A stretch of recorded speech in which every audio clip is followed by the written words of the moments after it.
ఇప్పుడేం చేయడం? అందరి ముందు శోభనక్క కాళ్ళు పట్టుకుంటే అత్తయ్య మామయ్యలు ఏం తప్పు చేసి కాళ్ళు పట్టుకుంటున్నావని నన్ను నిలదీస్తారు.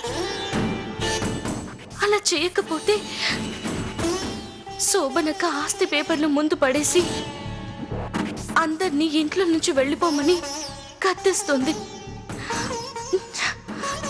ఇప్పుడెలా?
అక్క, రాధికొచ్చి నీ కాళ్ళు పట్టుకుంటుంది అన్నావు.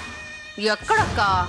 అందరి ముందు ఎలా పట్టుకోవాలా అని జుట్టు పట్టుకుని ఆలోచిస్తూ ఉంటుంది.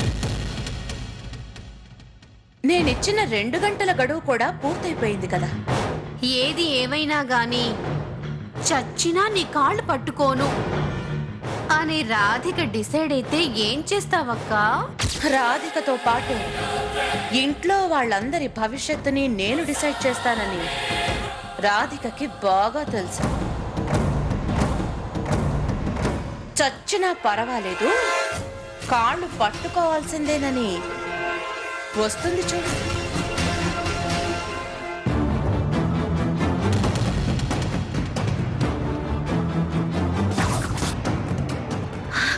అక్క అక్క, వచ్చేస్తుంది వచ్చేస్తుంది.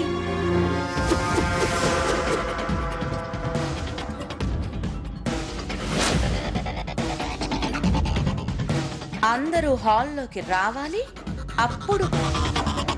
అప్పుడు తను నా కాళ్ళు పట్టుకోవాలి.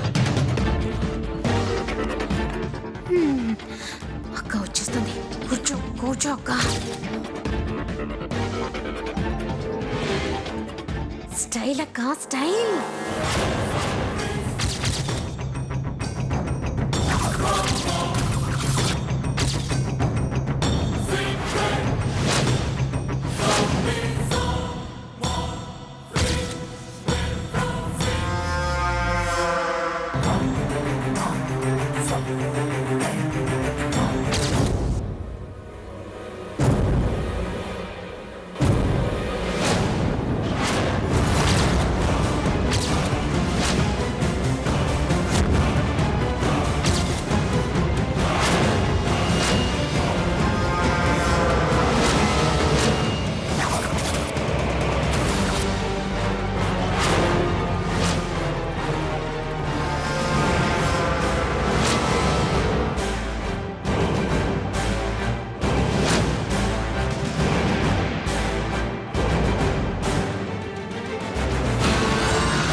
వచ్చారు.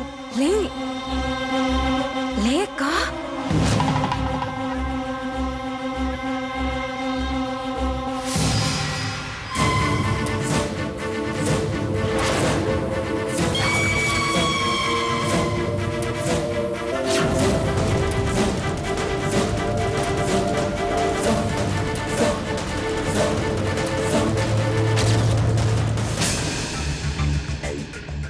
జరుగుతుందో ఏంటో నాకు టెన్షన్గా ఉంది. అదేంటి అక్క మావయ్య గారి ముందు కాళ్ళ మీద కాలేసుకుని కూర్చుంది. మావయ్య గారు కోపడితే అక్క కూడా ఏదైనా అంటే అమ్మో ఇంకే ఉంది.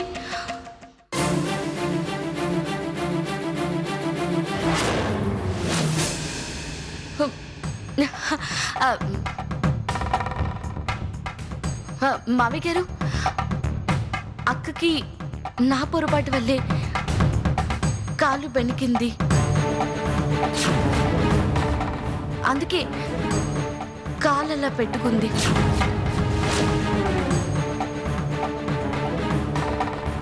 ఆయిల్ రాస్తే తగ్గిపోతుందని తీసుకొచ్చాను. తగ్గిపోతుంది, రాస్తాను.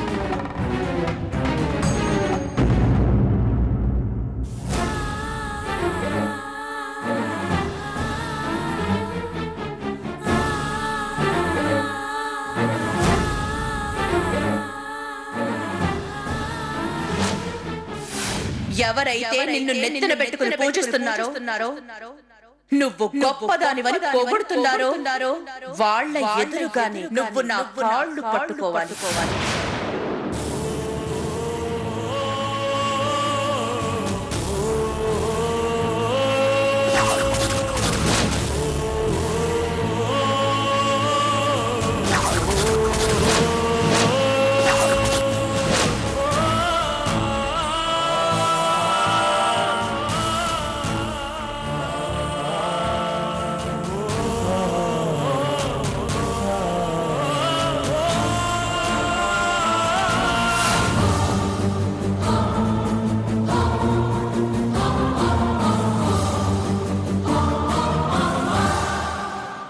సడన్ గా ప్లేట్ ఫిరాయించింది ఏంటి? అక్క, నువ్వు కష్టపడి ప్లాన్ చేస్తే తనేమో తెలివిగా సమాధానం చెప్పింది. అంత ఈజీగా ఎలా వదిలేస్తాను? దాని ప్లాన్ని ఎలా రచ్చ చేస్తానో చూడాలి. సత్య, ఏంటక్క? తల వంచని రాధిక మెడలు వంచాను. ఇంకా పూర్తిగా ఒకేసారి ఉంచితే కిక్కే ఉంటుంది, చప్పగా ఉంటుంది కదా. ఆ రచ్చ సంగతి నాకు వదిలేసి ఇక్కడ జరగబోయే తంతు చూసి ఎంజాయ్ చేయి.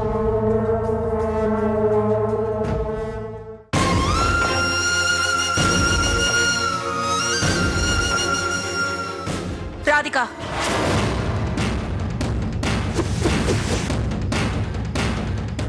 ఏం చేస్తున్నావు?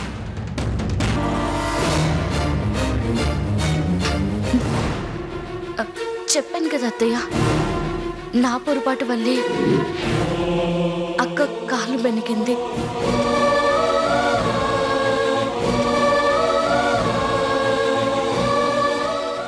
ఆయిల్ రాసి మసాజ్ చేస్తే నొప్పి ఉండదు కదా అత్తయ్య. ఆ పని చేయడానికి ఇంట్లో పని మనుషులున్నారు, నువ్వెందుకు చేస్తున్నావు? రాధిక, లే. మంగా, మంగా, మంగా.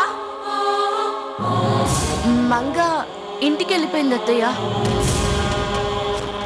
పర్లేదు, నేను చేస్తాను. అవసరం లేదు. డాక్టర్కి ఫోన్ చేస్తే వస్తాడు. మరీ అంత నొప్పిగా ఉంటే అంబులెన్స్ కాల్ చేసి పిలిపించి హాస్పిటల్లో అడ్మిట్ చేద్దాం. ఏముందినా, నొప్పి ఎక్కువగా ఉందా? ఉండదా మరి? ఎలా జరిగింది? కింద పడ్డారా? నేనెప్పుడు పడ్డాను?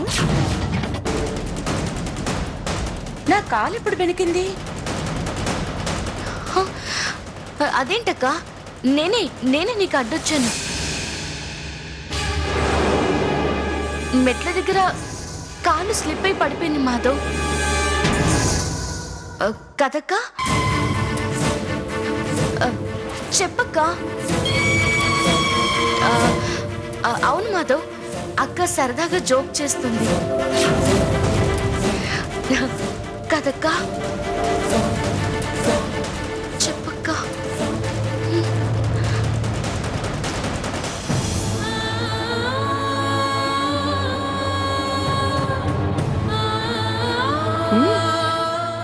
నిజమే మాధవ్.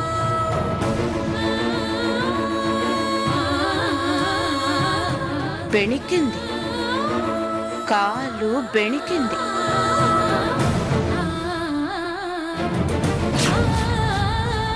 రాధిక నువ్వులే.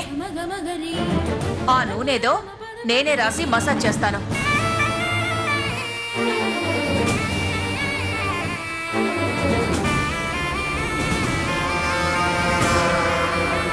ఆహా, వద్దత్తయ్య. కాలు నేనే పడతాను. అదే మసాజ్ చేస్తాను. నా వల్లే అక్కకి ఇలా అయింది కదా. నేను చేయడమే కరెక్ట్. నేను చేయడమే కరెక్ట్. తప్పుని సరిదిద్దుకున్నట్టు అవుతుంది. అక్క కూడా నన్ను క్షమిస్తుంది.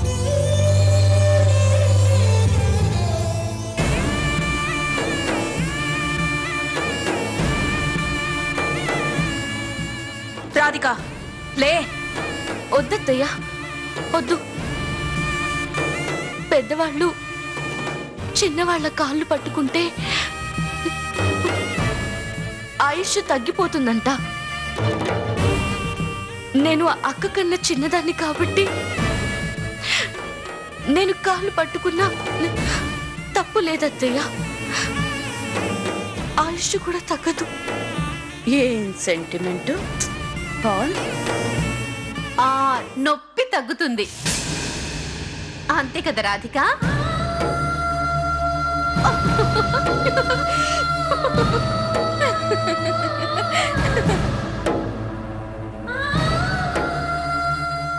రూపా,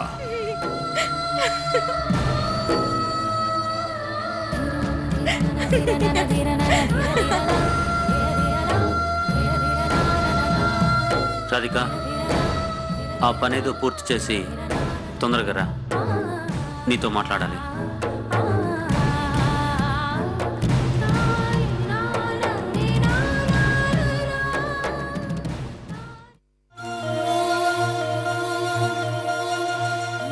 నన్ను క్షమించండి అత్తయ్య. మీకోసం నేనేదైనా చేయడానికి సిద్ధమే. అది చిన్నదైనా పెద్దదైనా. మీకు అవమానం జరిగితే నేను తట్టుకోలేను అత్తయ్య.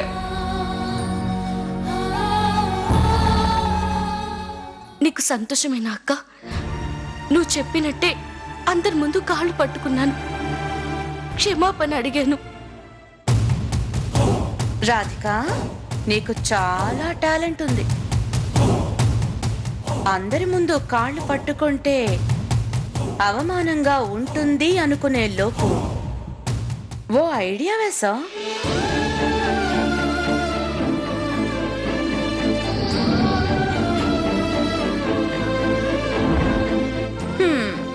బాగుంది, చాలా బాగుంది. నీకు చాలా మంచి సమయస్ఫూర్తుంది.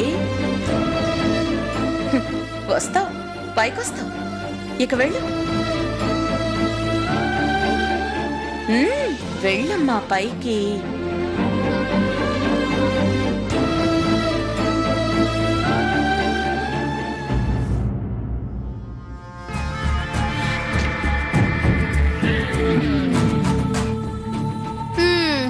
ఏదో రచ్చ చేస్తావని 2 కళ్ళు 1000 కళ్ళతో ఎదురు చూశాను. రచ్చ కాదు కదా, కనీసం కళ్ళకి జోడు కూడా రాలేదు. రచ్చ చేస్తాను అని చెప్పాను గాని అది ఈ సీన్లో కాదమ్మా. వెయిట్ చెయ్, నీకు మంచి విందు దొరుకుతుంది. Just wait and see.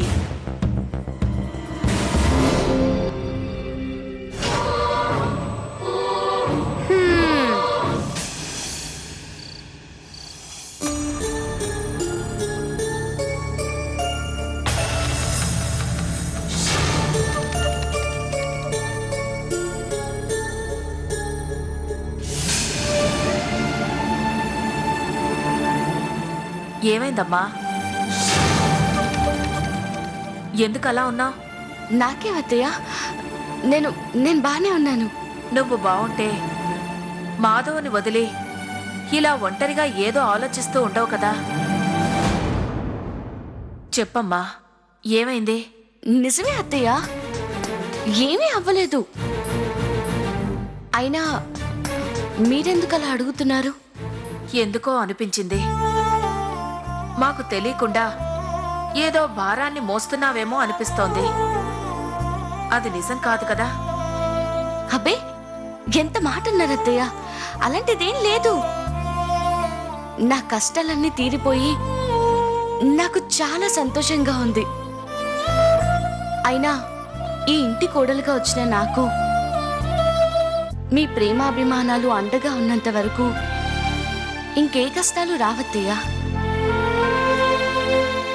మీరలా ఏమీ ఆలోచించకండి. ఈ రాధిక మీద నమ్మకం లేదా అత్తయ్య? అబ్బే, అలా కాదమ్మా. ఎందుకో అలా అనిపించింది, అడిగాను అంతే. బాగా ఆలస్యమైంది, భోంచేద్దు గనిరా. నేను ఈలోపు మాధవ్ని పిలుచుకొస్తాను.